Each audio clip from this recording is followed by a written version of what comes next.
নমস্কার বন্ধুরা, এই ভিডিওতে আমরা তোমাদের সঙ্গে মেরিট লিস্ট নিয়ে ডিটেলস আলোচনা করব। মেরিট লিস্ট কী হয়, তোমাদের কখন সেটা পাবে এবং প্রিভিয়াস ইয়ারে অর্থাৎ 2025-এর সাপেক্ষে 2026-এর সিনারিও কী হতে পারে এবং তার আগের বছরে তোমাদের অল ইন্ডিয়া র্যাঙ্কের রেসপেক্টে যে মেরিট লিঙ্কের যে স্টেট র্যাঙ্ক বা ক্যাটাগরি র্যাঙ্ক সেগুলো তোমরা কীভাবে বুঝতে পারবে।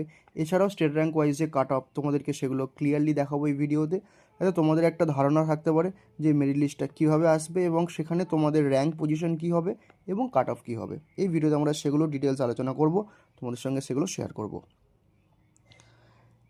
নিট 2026 তোমাদের সমস্ত কাউন্সিলিংয়ের আপডেটের জন্য আমাদের চ্যানেলটিকে ফলো করতে থেকো। এছাড়াও আমাদের WhatsApp group white coat counselling official, আমাদের টেলিগ্রাম গ্রুপ জয়েন হয়ে থাকতে পারো, লিঙ্ক ডেসক্রিপশন ফার্স্ট কমেন্টে দেওয়া রয়েছে।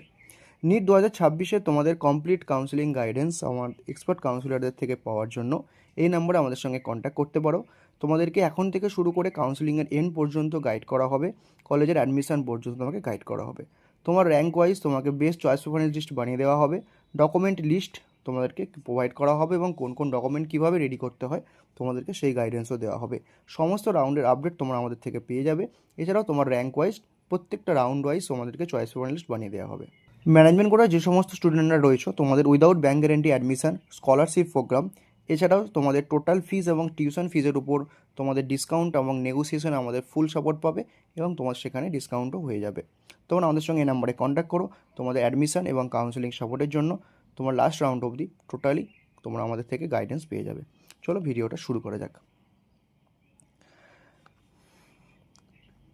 মেরিট লিস্ট কি? মেরিট লিস্ট হচ্ছে আমাদের, তোমরা এখন যে অল ইন্ডিয়া র্যাঙ্ক পেয়েছো এরপর তোমাদের যেটা আমাদের স্টেট কাউন্সিলিং করাবে সেখানে তোমাদের আমাদের স্টেটের আন্ডারে যে র্যাঙ্কটা সেটাই হচ্ছে মেরিট লিস্ট। আমাদের টোটাল 100টা ধরো একটা মেডিকেল কলেজের সিট রয়েছে, তার মধ্যে 15টা সিট অল ইন্ডিয়া কোটার থ্রু দিয়ে যাবে আর 85টা সিট স্টেট কোটায় আসবে। এই 85টা সিটের যে কাউন্সিলিং আমাদের West Bengal medical counselling committee conduct করে এবং সেই কাউন্সিলিংয়ের আন্ডারে তোমরা যখন রেজিস্টার করবে তখন কিন্তু তোমরা মেরিট লিস্ট পাবে। এবার মেরিট লিস্টটা পাওয়ার ব্যাপার হচ্ছে তোমাকে কিন্তু তার আগে একটা ডকুমেন্ট ভেরিফিকেশানে যেতে হবে এবং সেখানে তোমাকে সাকসেসফুলি ভেরিফাইড হতে হবে, তারপরেই কিন্তু এখানে তোমাদের নামটা উঠবে। দেখো এখানে কি লেখা রয়েছে, revised provisional list of candidate eligible for choice filling in round 1। এটাই হচ্ছে মেরিট লিস্ট এবং এখানে ডেটটা দেওয়া রয়েছে কোন ডেট অনুযায়ী। এখানে তোমাদের যারা যারা সার্টিফিকেট ভেরিফাই হবে এবং তোমরা রেজিস্টার একটা ভেরিফাইডের তোমাকে একটা ফর্ম দেওয়া হবে, তারপরে কিন্তু তুমি এখানে তোমার নামটা দেখতে পাবে। এখানে তোমাদের নামটা কিভাবে থাকে দেখো, এখানে তোমাদের যে নামটা থাকে এসআর নাম্বার, এটাই হচ্ছে state rank, all India rank, name, category, PWD status, category candidate type. এখানে যারা ডোমিসাইল শো করতে পারে তারা স্টেট কোটা, যারা পারে না তারা ম্যানুয়াল কোটা হিসেবে দেখানো হয়।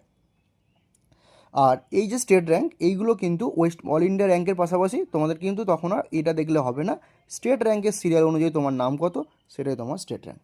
ঠিক আছে, এখানে ক্যাটাগরি থাকে। এবার দেখো ওপরের দিককার যে সমস্ত ক্যাটাগরি স্টুডেন্টগুলো থেকে থাকে তারা কিন্তু ম্যাক্সিমাম ধরুন এই ক্যান্ডিডেটটা এই কিন্তু অ্যাজ এ ইউআর যদি নিয়ে থাকে আমাদের স্টেটের যে টপ কলেজ সেটাই পেয়ে যাবে। তো সেক্ষেত্রে কিন্তু ক্যাটাগরি একটা সিট এখানে সেভ হয়ে গেল। এবার যারা ওবিসি এ ক্যাটাগরি যে স্টুডেন্টরা, এই ক্যাটাগরি স্টুডেন্টরা তোমার অ্যাজ ইউআর সিট পেয়ে যাবে। এই ক্যাটাগরি স্টুডেন্টরা কিন্তু তোমার অ্যাজ ইউআর কলেজ পেয়ে গেল। এইভাবে কিন্তু আমাদের যে কলেজ অ্যালটমেন্ট প্রক্রিয়া সেটা হয়ে থাকে এবং এখানে কিন্তু আরেকটা জিনিস হয় যে ক্যাটাগরি র্যাঙ্ক তার সঙ্গে কিন্তু হয়ে থাকে। অর্থাৎ তোমরা এখন অল ইন্ডিয়া র্যাঙ্ক তোমাদের কাছে আছে, তোমরা সেখান থেকে স্টেট র্যাঙ্ক পাবে, তারপরেও কিন্তু তোমরা ক্যাটাগরি র্যাঙ্ক পাবে যারা ক্যাটাগরি স্টুডেন্ট রয়েছে। ক্যাটাগরি র্যাঙ্ক থেকে তোমাদের মোটামুটি একটা বলে দেওয়া যেতে পারে যে তোমাদের সিট কনফার্ম হচ্ছে কি হচ্ছে না, এটা কিন্তু অনেকটা প্রিসাইজ তোমাদেরকে ধারণা দিয়ে থাকে। তাহলে অল ইন্ডিয়া র্যাঙ্ক, তারপরে স্টেট র্যাঙ্ক, তারপরে ক্যাটাগরি র্যাঙ্ক, এইভাবে কিন্তু হয়ে থাকে। এবং প্রত্যেকটা যারা যারা আমরা আগের বছরে এগুলো দেখতে পাবে এখানে কিন্তু তুমি এখানে ধরো তোমার এটা র্যাঙ্ক হলো, তো এটা তোমার স্টেট র্যাঙ্ক, এটা অল ইন্ডিয়া র্যাঙ্ক, সেটা তুমি জানোই, নেম ক্যাটাগরি দেখতে পেলে। এবং এর মধ্যে ধরো এই ক্যান্ডিডেটটার ক্যাটাগরি র্যাঙ্ক কত সে কী করে বুঝবে সেটাটা কিন্তু একটা বোঝার টেকনিক রয়েছে, সেই ভিডিওটা আমাদের চ্যানেলে রয়েছে, তোমরা চ্যানেলে দেখতে পারো যে how to check state rank ওই ক্যাটাগরি র্যাঙ্ক বলে তোমরা কিন্তু ভিডিওটা পেয়ে যাবে। এবার তোমাদেরকে প্রিভিয়াস ইয়ারের কাট অফটা সম্পর্কে কিছুটা ধারণা দিই। চলো দেখো, এটা হচ্ছে 2025-এর রাউন্ড 1-এর সঙ্গে 2024-এর রাউন্ড 1-এর সঙ্গে 2025-এর একটা কম্পেয়ার, যে তোমরা তার আগের বছর কী হয়েছে এবং তার পরের বছর কী হয়েছে সেটা একটা ধারণা পেতে পারো। দেখো এই যে ক্যান্ডিডেটটা 2025-এ, এটা কিন্তু 2024-এর রাউন্ড 1।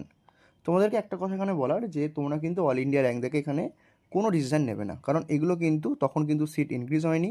তাছাড়া তোমাদের অল ইন্ডিয়া র্যাঙ্ক কিন্তু শেষ কথা বলে না, আমাদের স্টেট র্যাঙ্ক কিন্তু একটা ব্যাপার রয়েছে। তোমাদেরকে আমরা প্রত্যেকটা ভিডিওতে এটা বলেছি।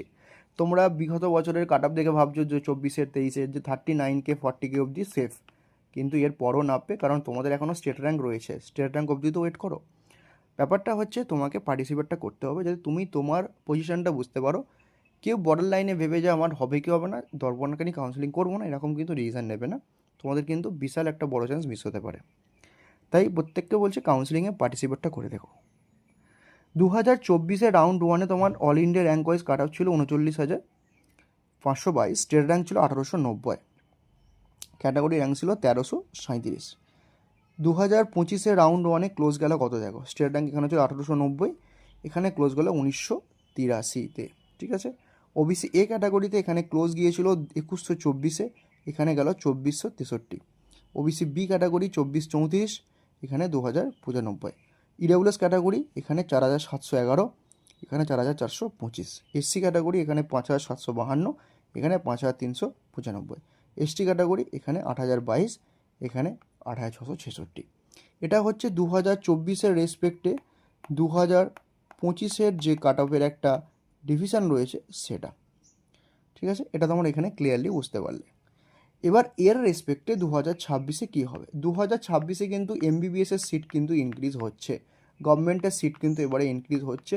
তো সেক্ষেত্রে কিন্তু state rank wise cut off তো আরও ড্রপ করবে। এছাড়া ওবিসি থেকে রিজার্ভেশনটা তোমাদের জেনারেল ক্যাটাগরিতে কিছুটা বাড়বে, সেক্ষেত্রেও কিন্তু জেনারেল ক্যাটাগরি স্টুডেন্টরা এখানে বেনিফিটেড হবে। তোমাদেরকে আমরা আগে ভিডিওতেই ক্যাটাগরি চেঞ্জিং কথাটা ক্লিয়ার করে দিয়েছি যে ক্যাটাগরি চেঞ্জের ব্যাপারটা কী হতে পারে। এবারে ব্যাপারটা হচ্ছে যেটা তোমাদের ইউআর থেকে যে সমস্ত ক্যান্ডিডেটগুলো এবার ওবিসিতে যারা নিউ ক্যান্ডিডেট থাকবে, মানে যারা সার্টিফিকেটগুলো তারা পাবে এবং তারা ভেরিফাইড থাকবে, তাদের যে রিজার্ভেশন এবং সেখান থেকে কিন্তু জেনারেলে যেটা চলে যাবে, সেক্ষেত্রে কিন্তু জেনারেলের ক্যাটাগরিটা মানে জেনারেল থেকে কাট অফটা কিন্তু একটা ইম্প্যাক্ট পড়বে এবং সেক্ষেত্রে কিন্তু কম যাবে কিছুটা, কিন্তু ক্যাটাগরির থেকে কম কোনো দিনই যাবে না, কারণ ক্যাটাগরি একটা সিট থেকে থাকে, মোটামুটি ক্লোজ থাকতে পারে, বাট কখনই বেশি চলে যাবে না।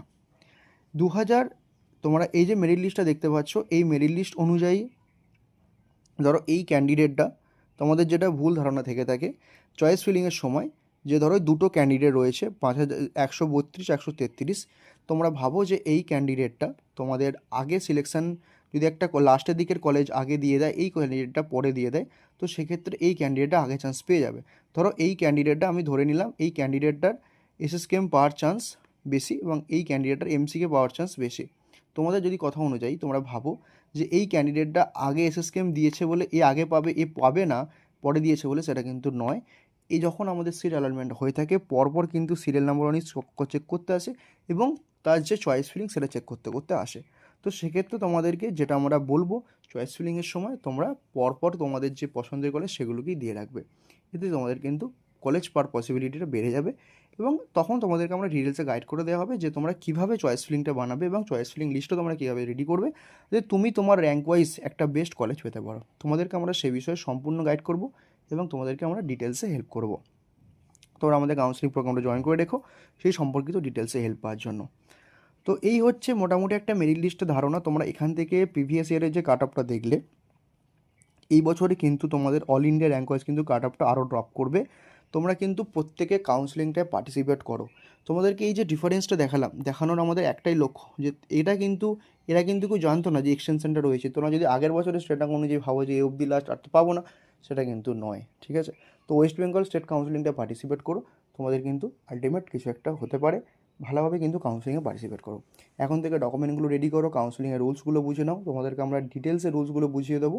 এই নাম্বারে কন্ট্যাক্ট করো, তোমাদেরকে এক্সপার্ট গাইডেন্স দেওয়া হবে এবং প্রত্যেকটা রুলস তোমাদেরকে পুঙ্খানুপুঙ্খভাবে বুঝিয়ে দেওয়া হবে, যাতে তোমাদের কাউন্সিলিং প্রসেসটা স্মুথলি এগিয়ে নিয়ে যেতে সুবিধা হয়। তোমরা আমাদের চ্যানেলটিকে ফলো করতে থাকো। সমস্ত আপডেটের জন্য কোনো জিজ্ঞাসা থাকলে কমেন্টে জিজ্ঞাসা করতে পারো, আমাদের এই নাম্বারে হোয়াটসঅ্যাপে জিজ্ঞাসা করতে পারো। তোমার সাথে দেখা হচ্ছে পরের ভিডিওতে। ততক্ষণ সুস্থ ভালো থেকো, বাই।